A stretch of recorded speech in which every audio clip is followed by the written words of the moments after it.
58 লাখে শেষ নয়, 1,30,00,000-এর তথ্যে গড়মিল এই বাংলায়।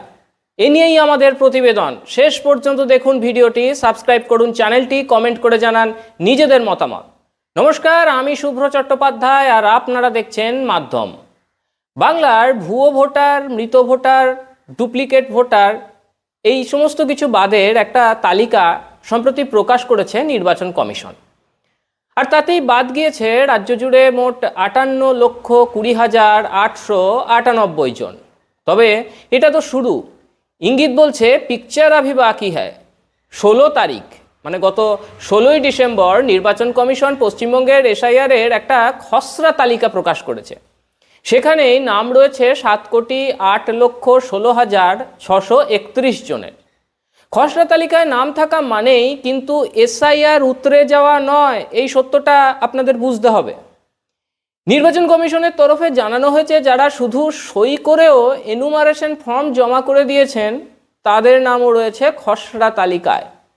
কিন্তু এরপরেই শুরু হবে আসল ঝাড়াই বাছাই, যাকে প্রকৃত অর্থে বলে এসআইআর। 16ই ডিসেম্বর খসড়া তালিকা প্রকাশ করেছে নির্বাচন কমিশন। তার সঙ্গেই আরও একটা তথ্য নির্বাচন কমিশনের পক্ষ থেকে জানানো হয়েছে। সারা রাজ্যে মোট 7টা ক্যাটাগরিতে প্রায় 1,63,51,173 জন অসঙ্গতিপূর্ণ পূর্ণ ভোটার পাওয়া গিয়েছে। এই ভোটাররা তাদের এনুমারেশন ফর্ম ফিল আপ করেছেন, কিন্তু তাদের জমা দেওয়া তথ্যে গড়মিল রয়েছে বা ভুল ত্রুটি রয়েছে। এরকম অসঙ্গতিপূর্ণ ভোটারদের 18ই ডিসেম্বর তারিখ থেকে নোটিশ পাঠাচ্ছে নির্বাচন কমিশন। কি কি তথ্যগত ত্রুটি পাওয়া গিয়েছে এই অসঙ্গতিপূর্ণ ভোটারদের? নির্বাচন কমিশন এই ত্রুটিগুলিকে 7টা ক্যাটাগরিতে ভাগ করেছে। 1 নম্বর হলো প্রজেনী ভোটার। সারা রাজ্যের সংখ্যা 23,64,030 জন। 2 নম্বর হলো 45 বছরের বেশি বয়সে ভোটার হতে চাওয়া ভোটার, যে সংখ্যা 19,39,259 জন। 3 নম্বর হলো বাবার নামের মিল নেই, এই সংখ্যা 85,01,386 জন। 4 নম্বর পিতামাতার সঙ্গে ভোটারের বয়সের পার্থক্য 15 বছরেরও কম, এই সংখ্যা 10,76,981 জন। 5 নম্বর পিতামাতার সঙ্গে ভোটারের বয়সের পার্থক্য 50 বছরেরও বেশি, এই সংখ্যা 8,59,275 জন। 6 নম্বর হলো দাদু ঠাকুমার সঙ্গে ভোটারের বয়সের পার্থক্য 40 বছরেরও কম, এই সংখ্যা দাঁড়াচ্ছে 3,11,811 জন। 7 নম্বর হলো ভোটারদের লিঙ্গ মিসম্যাচ, এই সংখ্যা 12,98,340 জন। এরকমভাবে সারা রাজ্যে মোট অসঙ্গতিপূর্ণ ভোটারদের সংখ্যা 1,63,51,173 জন। এবার এদের সঠিক তথ্য দিয়ে শুনানির জন্য নোটিশ পাঠাচ্ছে নির্বাচন কমিশন। শুনানিতে ইআরওএসদের কাছে উপস্থিত হয়ে সঠিক তথ্য জমা দিতে হবে। তথ্য ভুল না থাকলে তারপরেই এসআইআর। এইভাবেই ফাইনাল তালিকায় নাম উঠবে এই সমস্ত অসঙ্গতিপূর্ণ ভোটারদের। আর যারা কারচুপি করে শ্বশুরকে বাবা বানিয়েছেন, অন্যের বাবাকে বাবা বানিয়ে ঠাকুরদা বানিয়ে এসআইআরের এনুমারেশন ফর্ম জমা করেছেন, অর্থাৎ অনুপ্রবেশকারী ভুয়ো ভোটারদের নাম বাদ যাবে শুনানিরই পর। স্বাভাবিকভাবেই শুধু 58,20,000 নয়, আরও বেশি সংখ্যায় নাম বাদ যাওয়ার প্রবল সম্ভাবনা রয়েছে। অদ্ভুতভাবে এই অসঙ্গতিপূর্ণ ভোটারদের তালিকায় এগিয়ে রয়েছে বাংলার সীমান্তবর্তী জেলাগুলি। কোন জেলায় কত অসঙ্গতিপূর্ণ ভোটার রয়েছে আসুন এই প্রতিবেদনেই আমরা একবার সেটা জেনে নিই। কোচবিহার 4,98,640 জন। আলিপুরদুয়ার 3,36,655 জন। জলপাইগুড়ি 4,50,294 জন। এরপরে কালিম্পংয়ে এই সংখ্যা 89,417 জন। দার্জিলিংয়ে দেখা যাচ্ছে এই সংখ্যা 3,34,279 জন। আবার উত্তর দিনাজপুরের ক্ষেত্রে এই সংখ্যা যেটা দাঁড়াচ্ছে সেটা হলো 7,13,716 জন। আবার এর পাশের জেলা দক্ষিণ দিনাজপুর, সেখানে এই সংখ্যা দাঁড়াচ্ছে 2,50,136 জন। এরপরে মালদাতে যদি আমরা দেখি তবে সেখানে দেখব এই সংখ্যা 9,89,272 জন। আবার ধরুন মুর্শিদাবাদ, এই জেলাতে এই সংখ্যা দাঁড়াচ্ছে 1,51,411 জন। আবার নদিয়ার ক্ষেত্রে যদি এই সংখ্যা আপনারা দেখেন তাহলে সেখানে দেখা যাচ্ছে এই সংখ্যা 7,43,079 জন।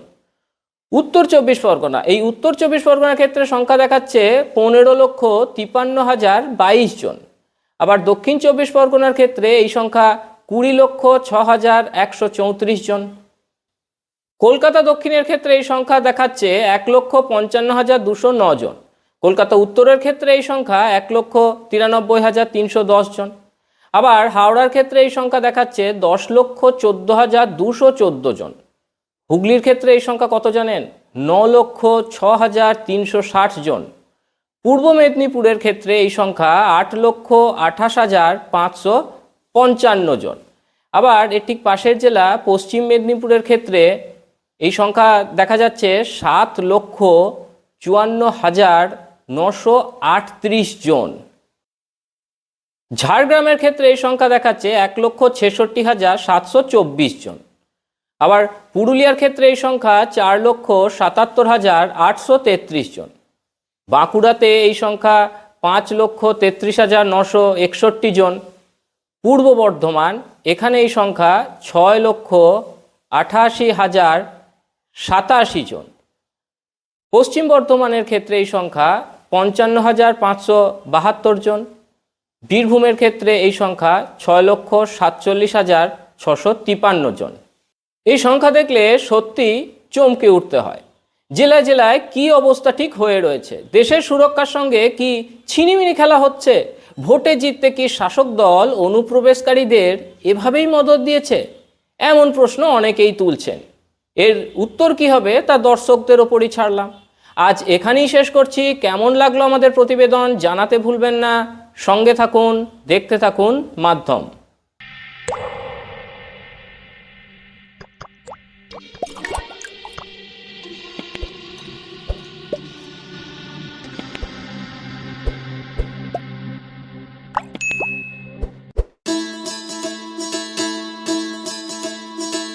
गरीबी मिटेगी, समृद्धि बढ़ेगी।